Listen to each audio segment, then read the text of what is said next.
जी हाँ छात्रों, तो फाइनली कक्षा 12वीं द्वितीय परीक्षा वर्ष 2026 विषय भौतिक शास्त्र यानी फिजिक्स सेकंड बोर्ड परीक्षा 12 मई का असली वाला क्वेश्चन पेपर लेकर आ चुके हैं, वो भी पूरा सॉल्यूशन के साथ।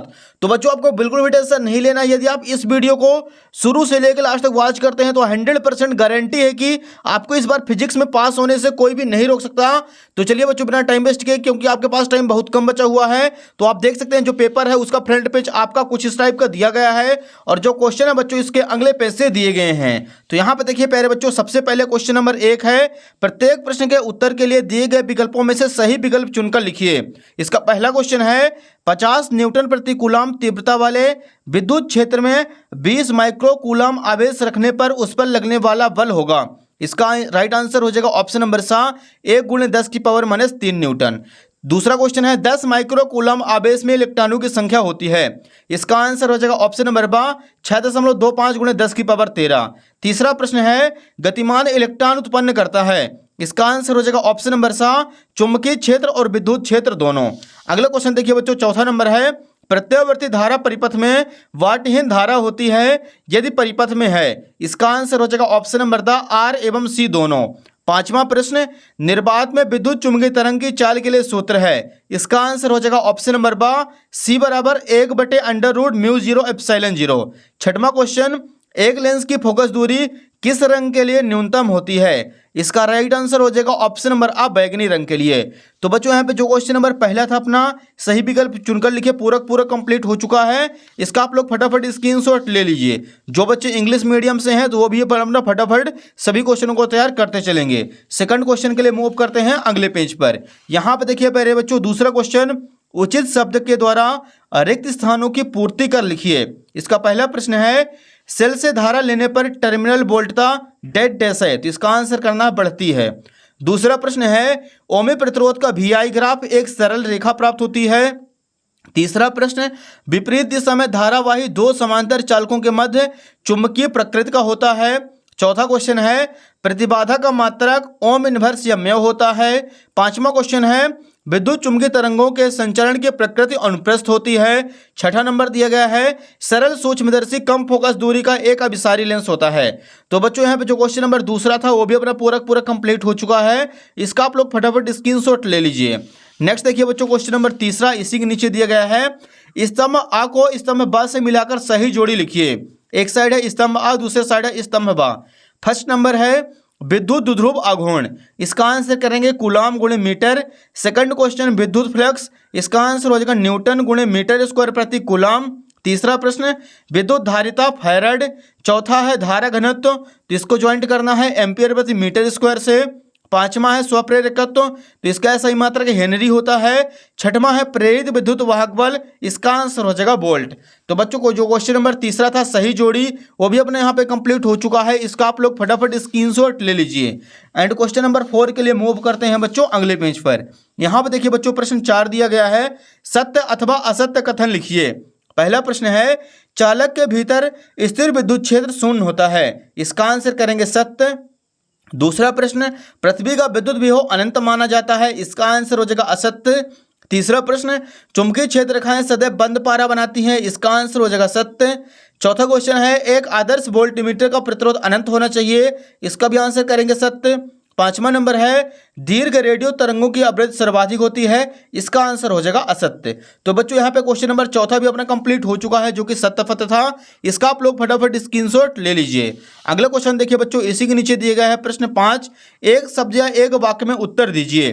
पहला क्वेश्चन है, सदिश रूप में बायो सावर्ट का नियम लिखिए। तो इसका आंसर हो जाएगा vector B = μ0/4π × IDL sin θ upon vector r²। दूसरा प्रश्न है, व्हीटस्टोन सेतु के सिद्धांत पर आधारित एक उपकरण का नाम लिखिए। तो इसका आंसर करेंगे मीटर सेतु। तीसरा प्रश्न है, विद्युत जनित का सिद्धांत लिखिए। तो इसका आंसर हो जाएगा दृष्ट धारा विद्युत जनित का सिद्धांत है। चौथा क्वेश्चन, दृश्य तरंगों का तरंगदैर्घ्य परास लिखिए। इसका आंसर हो जाएगा 400 नैनोमीटर से 700 नैनोमीटर। पांचवा प्रश्न, 0.5 मीटर फोकस दूरी वाले लेंस की क्षमता मात्रक सहित लिखिए। तो इसका आंसर हो जाएगा बच्चों +2.0 डायोप्टर। तो बच्चों यहाँ पे जो क्वेश्चन नंबर 5वां था एक वाक्य में उत्तर, वो भी अपना पूरा कंप्लीट हो चुका है। इसका आप लोग फटाफट स्क्रीनशॉट ले लीजिए। अगला क्वेश्चन देखिए बच्चों, यहाँ पे क्वेश्चन नंबर 6वां, यहाँ से अति लघु उत्तरीय प्रश्न दिए गए हैं जो कि 2-2 नंबर के क्वेश्चन है। बच्चों फटाफट वीडियो को लाइक कर दीजिए, चैनल को सब्सक्राइब कर लीजिए। बहुत सारे बच्चे चैनल को सब्सक्राइब करना भूल जाते हैं। 6वां क्वेश्चन देखिए बच्चों, किसी विलगित चालक को धनावेशित करने पर उसका द्रव्यमान कम हो जाता है, क्यों? तो यहाँ पे बच्चों आपको लिखना है सबसे पहले उत्तर क्रमांक 6, किसी विलगित चालक आइसोलेटेड कंडक्टर को धनावेशित करने पर उसका द्रव्यमान इसलिए कम हो जाता है क्योंकि धनावेशित करने के लिए उसमें से इलेक्ट्रॉन बाहर निकाले जाते हैं। ये हो जाएगा बच्चों यहाँ पे क्वेश्चन नंबर 6वें का आंसर। इसका आप लोग फटाफट स्क्रीनशॉट ले लीजिए। क्वेश्चन नंबर 7 के लिए मूव करते हैं नेक्स्ट पेज पर। यहाँ पे देखिए पहले बच्चों 7वां प्रश्न है, किसी कार की संचायक बैटरी का विद्युत वाहक बल 12 वोल्ट है। यदि बैटरी का आंतरिक प्रतिरोध 0.4 ओम हो तो बैटरी से ली जाने वाली अधिकतम धारा का मान क्या होगा? तो यहाँ पे लिखेंगे उत्तर क्रमांक 7, दिया है विद्युत वाहक बल E बराबर 12 वोल्ट। इसके बाद लिखेंगे आंतरिक प्रतिरोध स्मॉल r बराबर 0.4 ओम। अधिकतम धारा I बराबर सूत्र होता है E/R। तो यहाँ पे आ जाएगा 12/0.4। नीचे का दशमलव हटाएंगे, ऊपर 0 बढ़ जाएगा, तो यहाँ पे आ जाएगा 120/4। 120 को 4 से भाग कर देंगे, 4 3 12 30 एम्पियर आ जाएगा इसका राइट आंसर। ये हो जाएगा बच्चों यहाँ पे क्वेश्चन नंबर अपना 7वां कंप्लीट। इसका आप लोग फटाफट स्क्रीनशॉट ले लीजिए। नेक्स्ट क्वेश्चन देखिए बच्चों, इसी के नीचे दिया गया क्वेश्चन नंबर 8 है, चुंबकीय क्षेत्र रेखाएं वह दिशा बताती हैं जिसमें चुंबकीय सुई संकेत करती है। क्या चुंबकीय क्षेत्र रेखाएं प्रत्येक बिंदु पर गतिमान आवेशित कण पर आरोपित बल रेखाएं भी हैं? तो यहाँ पे लिखेंगे उत्तर क्रमांक 8, हाँ चुंबकीय क्षेत्र रेखाएं वह दिशा बताती हैं जिसमें एक छोटी चुंबकीय सुई संकेत करती है, लेकिन चुंबकीय क्षेत्र रेखाएं प्रत्येक बिंदु पर गतिमान आवेशित कण पर लगने वाले बल की दिशा नहीं बताती हैं। यह हो जाएगा पहले बच्चों यहाँ पे क्वेश्चन नंबर 8वां कंप्लीट। इसका आप लोग फटाक से स्क्रीनशॉट ले लीजिए। अगला प्रश्न देखिए बच्चों, 9वां क्वेश्चन है, विद्युत चुंबकीय प्रेरण संबंधी लेंज का नियम लिखिए। तो यहाँ पे लिखेंगे उत्तर क्रमांक 9, लेंज का नियम। इस नियम अनुसार किसी परिपथ में प्रेरित धारा की दिशा इस प्रकार होती है कि वह उस कारण का विरोध कर सके जिसके कारण वह स्वयं उत्पन्न हुई है। यह हो जाएगा बच्चों क्वेश्चन नंबर 9वां कंप्लीट। बहुत सिंपल, बहुत आसान है, इसको आप लोग फटाफट याद करते चलिए। अगला क्वेश्चन देखिए 10वां नंबर है पहले बच्चों, सबसे कम आवृत्ति वाली विद्युत चुंबकीय तरंग का नाम एवं एक उपयोग लिखिए। तो यहाँ पे लिखेंगे उत्तर क्रमांक 10, सबसे कम आवृत्ति वाली विद्युत चुंबकीय तरंग रेडियो तरंग है। उपयोग लिखेंगे, रेडियो तरंगों का मुख्य उपयोग दूर संचार और रेडियो टेलीविजन प्रसारण में किया जाता है। यह हो जाएगा बच्चों यहाँ पे क्वेश्चन नंबर 10वां कंप्लीट। इसका आप लोग फटाफट स्क्रीनशॉट ले लीजिए। अगला क्वेश्चन देखिए बच्चों 11 नंबर है, विस्थापन धारा की परिभाषा लिखिए एवं इसका सूत्र लिखिए। तो यहाँ पे लिखेंगे उत्तर क्रमांक 11, विस्थापन धारा। विस्थापन धारा वह धारा है जो समय के साथ विद्युत क्षेत्र या विद्युत फ्लक्स में परिवर्तन के कारण उत्पन्न होती है।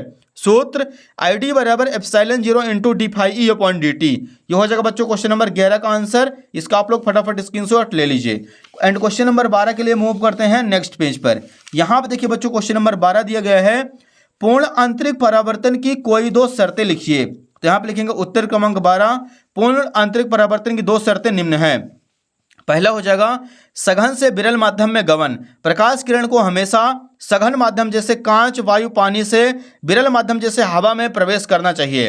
दूसरा पॉइंट लिखेंगे, क्रांतिक कोण से बड़ा आपतन कोण होना चाहिए। सघन माध्यम में बना आपतन कोण दोनों माध्यमों के क्रांतिक कोण के मान से अधिक होना चाहिए। ये हो जाएगा बच्चों यहाँ पे क्वेश्चन नंबर 12 कंप्लीट। इसका आप लोग फटाफट स्क्रीनशॉट ले लीजिए।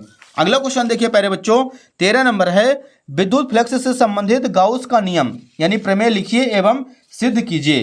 तो यहाँ पे बच्चों हमें क्वेश्चन नंबर 13 लिखना है। तो सबसे पहले लिखेंगे गाउस की प्रमेय, किसी बंद पृष्ठ से गुजरने वाला विद्युत फ्लक्स φE उस बंद पृष्ठ द्वारा वायु निर्वात में उपस्थित कुल आवेश का 1/ε0 गुना होता है।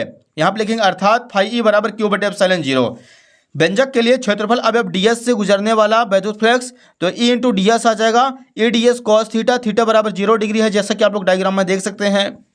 E बराबर 1/4πε0 इंटू Q/r²।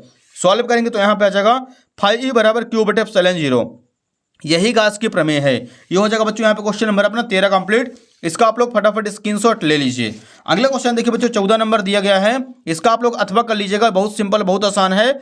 बायो-सैवर्ट का नियम लिखिए तथा इसके आधार पर विद्युत धारा के सही मात्रक एम्पियर की परिभाषा लिखिए। तो यहाँ पे लिखेंगे उत्तर क्रमांक 14 का अथवा बायो-सैवर्ट का नियम। सन 1820 ईस्वी में फ्रांसीसी वैज्ञानिक बायो तथा सैवर्ट चालक के द्वारा चारों ओर उत्पन्न चुंबकीय क्षेत्र के मध्य संबंध एक नियम का प्रतिपादन किया जिसे बायो-सैवर्ट का नियम कहते हैं। इस नियम अनुसार किसी धारावाही चालक के छोटे अल्पांश dl के कारण उत्पन्न चुंबकीय क्षेत्र db की गणना करता है। इसके अनुसार चुंबकीय क्षेत्र धारा I तथा लंबाई dl और साइन थीटा के समानुपाती और दूरी r के वर्ग के व्युत्क्रमानुपाती होता है। db equal mu 0.4 pi into I D L sine theta upon R square. Ampere की परिभाषा, 1 एम्पियर वह स्थिर विद्युत धारा है जो यदि अनंत लंबाई के दो सीधे समांतर तारों के बीच 1 मीटर की दूरी पर हो तो उन्हें में प्रवाहित धारा की जाए तो तारों के बीच प्रति मीटर लंबाई पर 2 × 10⁻⁷ न्यूटन का बल उत्पन्न कर दे। यही कहलाता है 1 एम्पियर की परिभाषा। ये हो जाएगा बच्चों यहाँ पे क्वेश्चन नंबर 14 कंप्लीट। इसका आप लोग फटाफट स्क्रीनशॉट ले लीजिए। अगला क्वेश्चन देखिए बच्चों, 15 नंबर दिया गया है। प्रत्यावर्ती धारा परिपथ के लिए सिद्ध कीजिए कि P average equal V R M S into I R M S multiply cos phi, जहां संकेतों के समान अर्थ हैं। तो आप लोगों से बन जाएगा बच्चों, बहुत आसान है। P average equal V R M S into I R M S into cos phi, प्रत्यावर्ती धारा वाले चैप्टर का। अगला देखिए बच्चों 16 नंबर, बहुत सिंपल है। किसी गोली दर्पण के लिए निम्न दर्पण सूत्र की स्थापना कीजिए। 1/f बराबर 1/u प्लस 1/v। ये भी आप लोगों से बन जाएगा। दर्पण सूत्र निकालना बच्चों आप किसी से भी निकाल दीजिए, चाहे अवतल दर्पण से या फिर उत्तल दर्पण से। नेक्स्ट देखिए 17 नंबर, धारा वितरण से संबंधित किरचॉफ के नियम लिखिए एवं उनकी व्याख्या कीजिए। अथवा दिया गया है व्हीटस्टोन सेतु का सिद्धांत लिखिए एवं व्हीटस्टोन सेतु के चित्र का आरेख बनाइए। ये भी बन जाएगा। प्रश्न 18 देखिए, एलसीआर परिपथ में हमें लिखना परिणामी विभवांतर प्रतिबाधा VI के मत कलांतर विद्युत धारा का समीकरण, या फिर इसका अथवा दिया गया है ट्रांसफार्मर का वर्णन कीजिए। तो ट्रांसफार्मर के बारे में आप लोग बच्चों फटाफट पूरा तैयार कर लीजिएगा। अगला क्वेश्चन देखिए बच्चों 20 नंबर है, यदि प्रकाश किरणें N1 अपवर्तनांक वाले माध्यम से N2 अपवर्तनांक वाले माध्यम में जाती हैं तो प्रवेश करती हैं तो सिद्ध करो। ये भी आप लोगों से बच्चों बन जाएगा। या फिर इसका अथवा खगोलीय दूरदर्शी के लिए व्यंजक ज्ञात कीजिए। तो बच्चों यहाँ पे अपना जो फिजिक्स है अपना पूरा का पूरा उसका असली क्वेश्चन पेपर कंप्लीट हो चुका है। उम्मीद है कि आपको वीडियो पसंद आई होगी। वीडियो को फटाफट लाइक कर दीजिए, चैनल को सब्सक्राइब कर लीजिए और वीडियो को अपने सभी दोस्तों के मध्य शेयर कर दीजिए, क्योंकि आपको बच्चों इस चैनल पर फिजिक्स हो गया, chemistry, math, Hindi, English, biology, account सारे सब्जेक्ट के असली क्वेश्चन पेपर आपको इसी यूट्यूब चैनल पर मिलने वाले हैं। फटाफट वीडियो को अपने सभी दोस्तों के मध्य शेयर कर दीजिए, चैनल को सब्सक्राइब करके नोटिफिकेशन को ऑल पे प्रेस कर लीजिए। धन्यवाद।